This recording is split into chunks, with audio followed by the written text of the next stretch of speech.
Well, I'd stalked you for about 18 months and watched a lot of your videos. And I felt when I started the new position here that I needed something to drag me forward. Mm. If that makes sense. I needed someone to basically kick me in the butt and say you need to do things differently.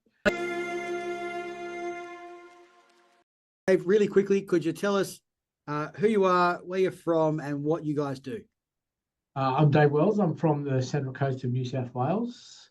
Coastwide Community Care. We diversify across a few things. We do mainly NDIS and aged care, and we do a little bit of insurance work. But our push is to go towards being niching up into autism and how we provide the best possible care for autistic people, with the eventual idea is to open a SIL home that is just for autistic people.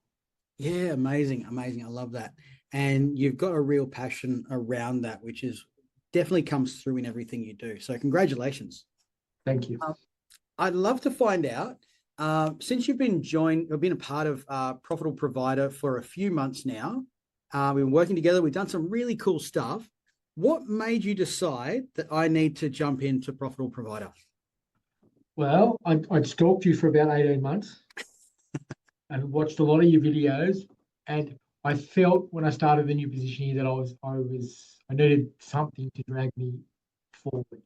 If that makes sense. I needed someone to basically kick me in the butt and say you need to do things differently. Because I was a pretty volatile person. I lose my irrits very quickly, but I don't do that anymore. I've learned to stop and smell the roses basically and think before I act. Yeah, awesome. Awesome. So a bit of guidance, a bit of help and support there. What's been the big shift for you? Probably one personally and also two in business, since you've been a part of the group. Okay, so we touch on business. For me, it's about not just doing things because they need to be done. It's about making a purpose, having a purpose of why I do what I do every day. Yeah. And why my staff are doing what they do every day. And it's by being in Profitable Provider and taking what I've learned and taking it back to the office environment, they've stepped up and become part of Profitable Provider as well. We've got the two girls that are on the lift program, but my team leader at the house, she gets the benefit of what I learn. So for us, it's about pure growth into the industry and being a respected provider.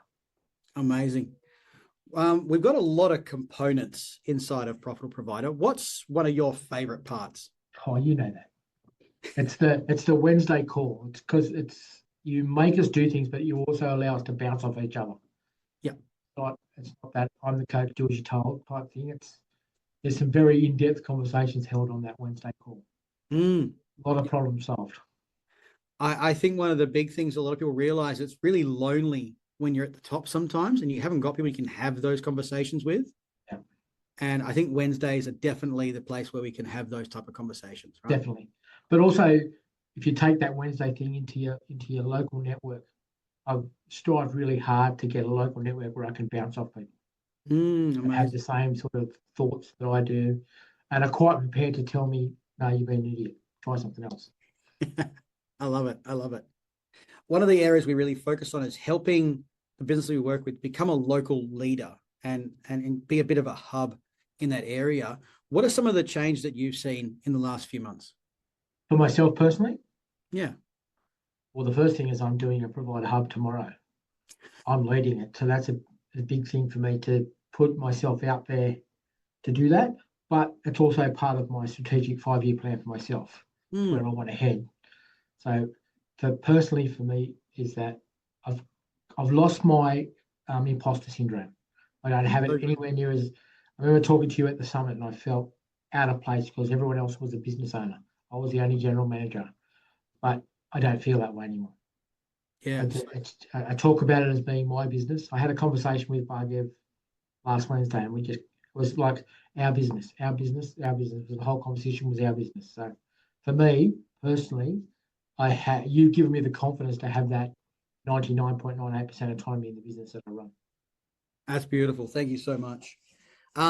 Last one, what would be your suggestion to someone in a similar position to yourself about Profitable Provider? What would you see as the benefit for them? hard question, right? Because I want to know why they're even questioning it.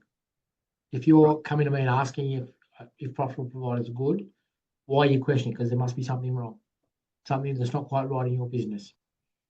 So Yeah. get on board, because this is going to fix your business. Yeah. And I think one of the problems that people have is the perception is that you're going to come on to a call, and by the end of that call, I'm going to have 5 more calls because you said so.